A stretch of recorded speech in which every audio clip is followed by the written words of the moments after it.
O jurista Ives Gandra Martins, em pronunciamento pelas redes sociais, relatou que participou de 2 eventos jurídicos em um curto espaço de tempo e que em ambos houve debates sobre o ativismo judicial e suas consequências para o país, como a insegurança jurídica.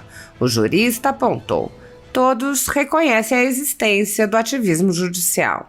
Ives Gandra Martins alertou: isto é matéria para preocupar, porque hoje a desfiguração que estamos sentindo, esse ativismo judicial que faz com que o Poder Judiciário vá se transformando em uma espécie de legislador positivo, substituindo o Poder Legislativo, faz com que sejam tratados os ministros como se fossem políticos.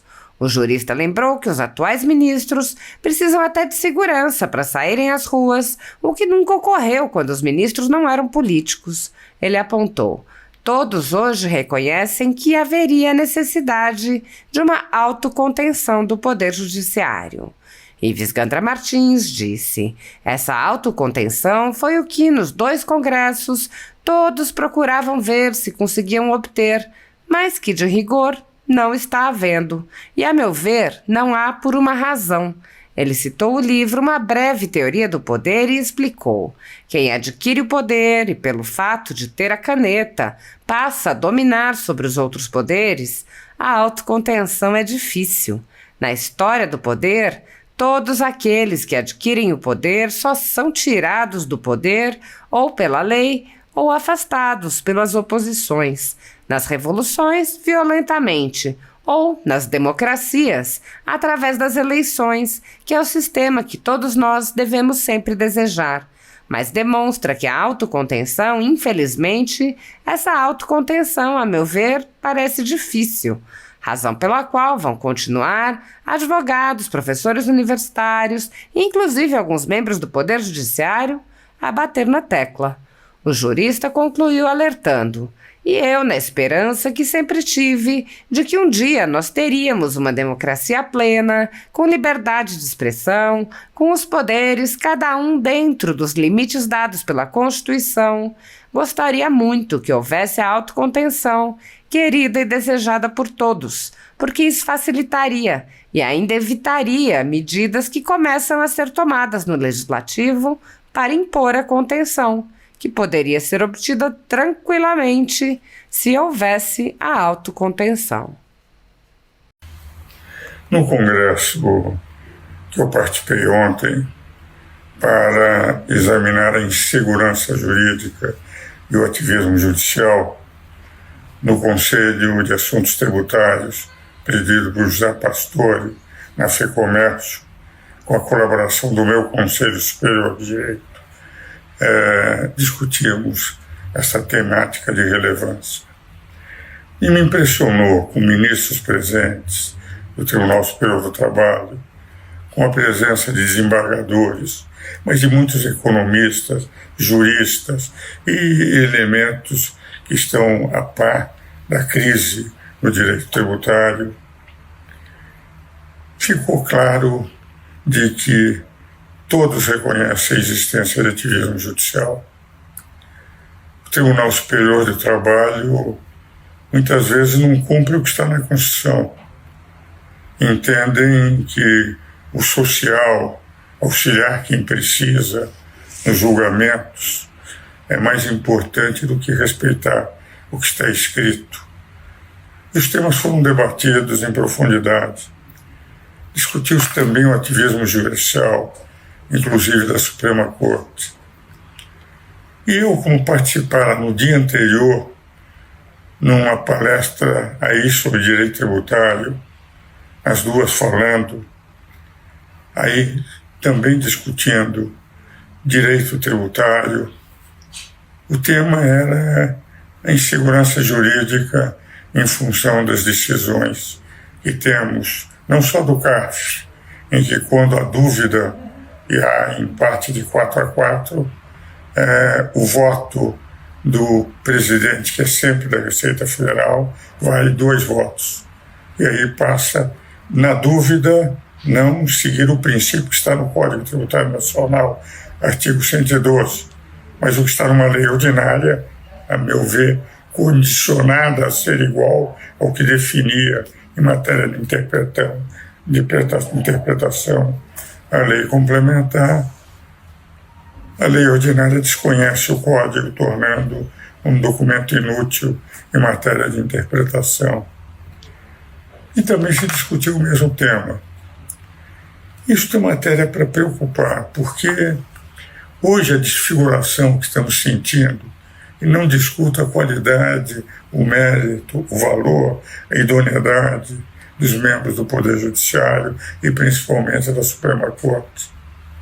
Mas esse ativismo judicial que faz com que o Poder Judiciário vá se transformando numa espécie de legislador positivo, substituindo o Poder Legislativo, faz com que sejam tratados os ministros como se fossem políticos.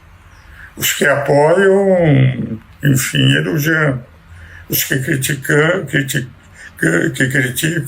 inclusive acompanhando os ministros quando saem à rua, agora com segurança, nunca precisaram de sair com segurança, porque correm o risco de ter aqueles que não concordam a xingá-los, o que não é bom para a democracia brasileira.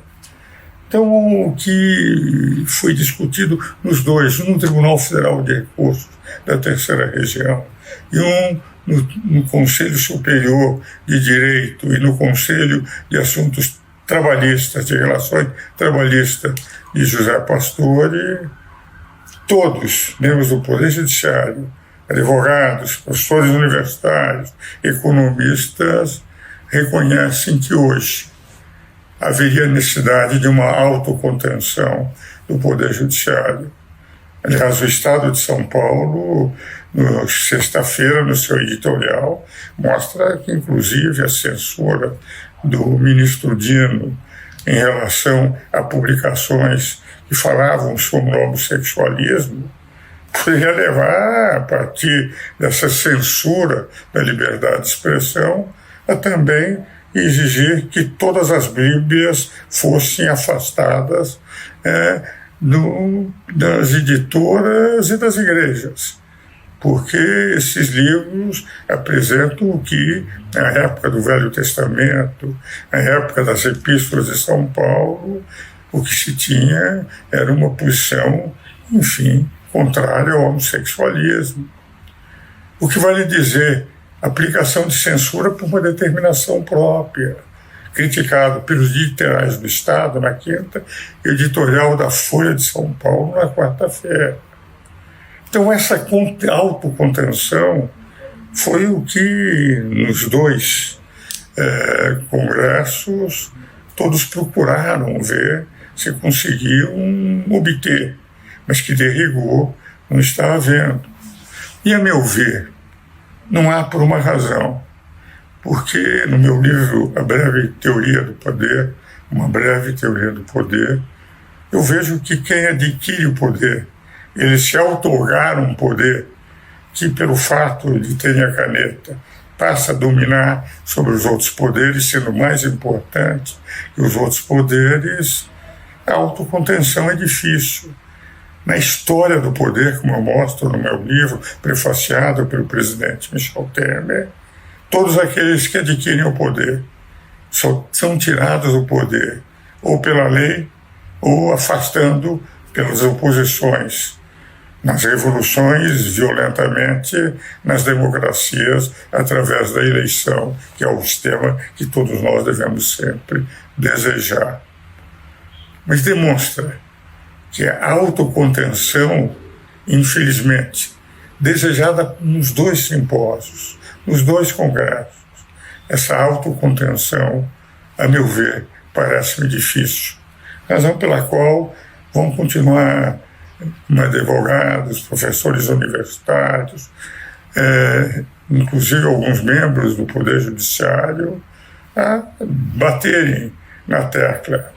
E eu, na esperança, e sempre tive, que um dia nós teríamos uma democracia plena, com liberdade de expressão, com os poderes cada um dentro dos limites dados pela Constituição, gostaria muito, mas muito, que houvesse a autocontenção pedida e desejada por todos, porque isto facilitaria e evitaria, inclusive, medidas que começam a ser tomadas no Legislativo para impor a contenção, que poderia ser obtida tranquilamente se houvesse a autocontenção.